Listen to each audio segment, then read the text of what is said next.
E como é que você está vendo aí toda essa movimentação da energia aí? Nós tivemos aí esse projeto aí do hidrogênio verde brasileiro, obtido através do etanol. Como é que você está vendo aí esse projeto aí, Letícia? Então, Marcelo, falando até em energia, né, na última reunião do COSAG, do Conselho de Agronegócio da Fiesp, a gente teve o embaixador Roberto Azevedo, ele falou uma coisa interessante aqui, que o Brasil bem trabalhado pode se tornar a Arábia Saudita do combustível verde.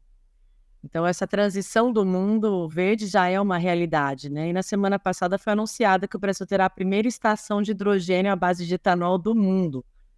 Então, é um projeto em parceria da Shell com a Escola Politécnica, né, a USP, e com a Hytron, Raizen, e a Toyota também, que ela disponibilizou o Mirai, o primeiro carro com cédula de combustível de hidrogênio comercializado no mundo.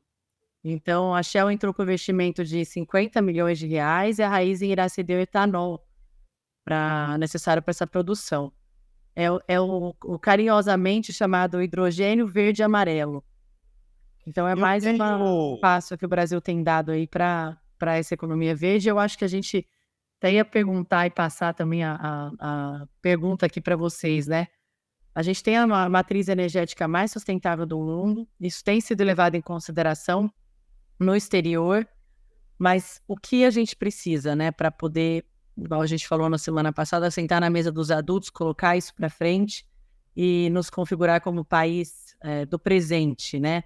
É uma estratégia de comunicação, é uma estratégia de uma agenda comum entre governos, entre sociedade civil e empresas. Como é que vocês enxergam aí que a gente vai conseguir? Como você vê isso, Roberto? Como é que a gente vai conseguir colocar isso na mesa e realmente encarar essa necessidade energética do mundo exportando energia brasileira? É o caminho que está escrito nas estrelas, viu? Nós vamos ter que caminhar por essa direção rapidamente. Eu estava aqui pensando nesse assunto, você falando, pensando nesse assunto aqui. Vou contar um fato para você desse momento de lembranças aqui. Eu me lembro, Marcelo, Antônio da Luz. Antônio, boa tarde, meu filho. Bem-vindo aqui para nossa conexão hoje. E o Letícia, quando eu estava no governo e o presidente Bush fez uma visita à Argentina e passou pelo Brasil rapidamente e almoçou na Grande do Torto. Eu fui convidado para esse almoço na Grande do Torto e acabei sendo instado a me sentar à mesa com os dois presidentes, o Bush e o Lula, além de estarem também o Celso Amorim, que era o chanceler na época, Luiz Furlan, que era o ministro do Comércio, e a Condoleezza Rice, que era secretária de Estado dos Estados Unidos. E o assunto foi muito bom, até que, a uma certa altura, tratamos do pró-álcool. Eu não sabia o que era o pró-álcool, então eu expliquei como é que era o movimento de álcool, tal. Terminado o almoço, muita pergunta, muita pergunta. Terminado o almoço, antes de ir embora, a Condoleezza me procurou se gostaria de conhecer mais o assunto, para ele mandar uma pessoa para conhecer o tema aqui no Brasil. E logo depois, um mês depois, chegou um técnico do Departamento de Estado, americano, para conhecer o programa de álcool do Brasil e tal. Viajou um pouco, tocou as usinas, e logo depois, alguns meses depois, o governo americano criou o programa de álcool de milho nos Estados Unidos, que não tinha nenhuma perspectiva de competir com o álcool de cana, porque a produtividade de etanol de milho por hectare era muito menor que o etanol de cana. Mas puseram muita atenção em pesquisa, dinheiro para dar com pau nas de pesquisa, variedade de milho adequada, todo o processo industrial, e hoje a gente produz mais álcool do que nós, né? Então é impressionante como com vontade, decisão política determinada e tal coisa, é possível mudar um país, uma matriz energética, né? Isso foi uma coisa impressionante. Logo depois desse processo todo, também o BID, que é o Banco Interamericano de Desenvolvimento, era presidido por um colombiano que se encantou com o tema, né? O Luiz Alberto, e criou-se, então, uma comissão interministerial de etanol, internacional de etanol, intercontinental de etanol, que era ele, o Luiz Alberto Moreno, presidente do BID, o Jeb Bush, que era governador da Flórida, irmão do presidente Bush, e eu. E com esse trabalho, o BID buscou financiar vários países da América Latina para produzir etanol de milho, de batata, de outros produtos agrícolas, e acabou avançando nisso em alguns países. Depois, o Jeb Bush deixou o governo da Flórida, e o Bush também perdeu a eleição para um segundo mandato, e a comissão foi desmanchada.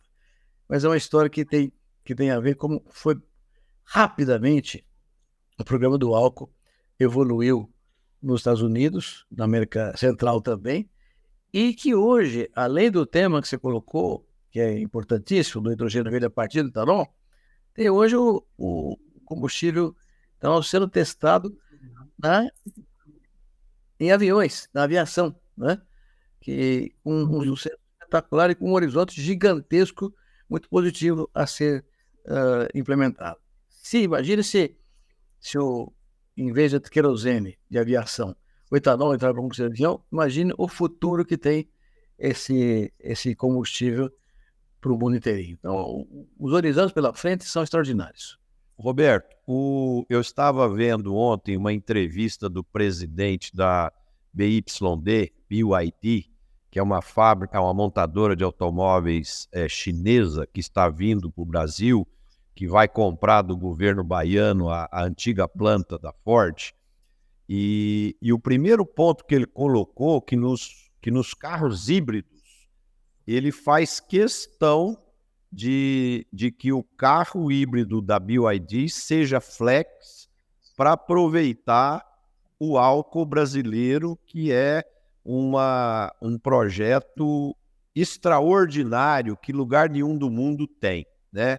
Então, nós brasileiros precisamos valorizar mais esse programa de álcool que nós temos aqui, e esse processo do hidrogênio verde derivado do álcool, ele só não está ainda mais avançado, com mais gente investindo nisso, porque não tem regulamentação clara feita pelos órgãos federais, que precisam se debruçar em cima dessa nova solução tecnológica e criar a legislação, porque mesmo as coisas que já estão regulamentadas, nós sofremos ainda problema de insegurança jurídica, né? Que é o caso, por exemplo, da privatização da Eletrobras, que está sendo questionado aí, e tem gente querendo fazer com que ela volte a ser estatal, né?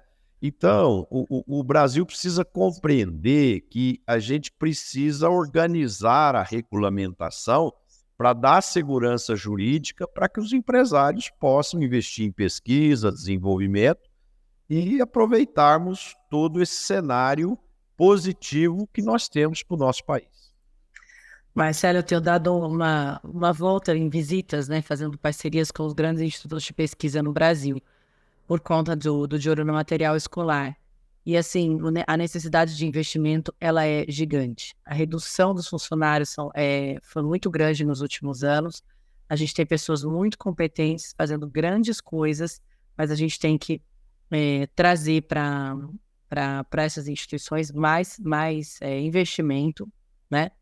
E contratar mais pessoas, porque o Brasil tem um potencial muito grande e a gente tem que lembrar por que a gente está aqui hoje em dia, né? A pesquisa e a tecnologia que nos colocou. Então, é muito importante isso daí que você trouxe mesmo. Precisa investir em pesquisa. A bola agora está com você aí, meu amigo. Bom, Marcelo, muito boa tarde. Marcelo, Roberto Rodrigues, Letícia e toda a nossa audiência. Eu queria começar esse ponto dizendo que, sim, nós temos múltiplos usos para a nossa agricultura, dentre elas a produção de energia.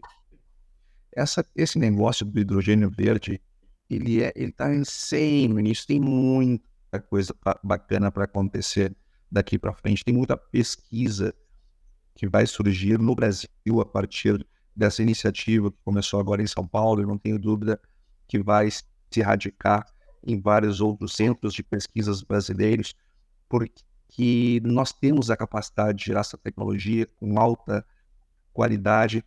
E imagina se o Brasil consegue ser pioneiro nessa tecnologia de hidrogênio verde. Aonde poderemos parar? Em que podemos nos transformar?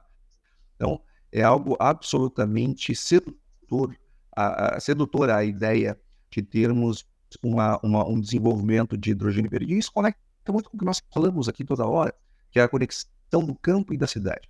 Quem é que vai fazer isso? Quem vai desenvolver essa pesquisa a partir do agronegócio? Não é o próprio produtor rural, o próprio isso é pesquisa. Isso é a pesquisa que vai desenvolver. São as universidades. Então tem muita coisa bacana surgindo aí.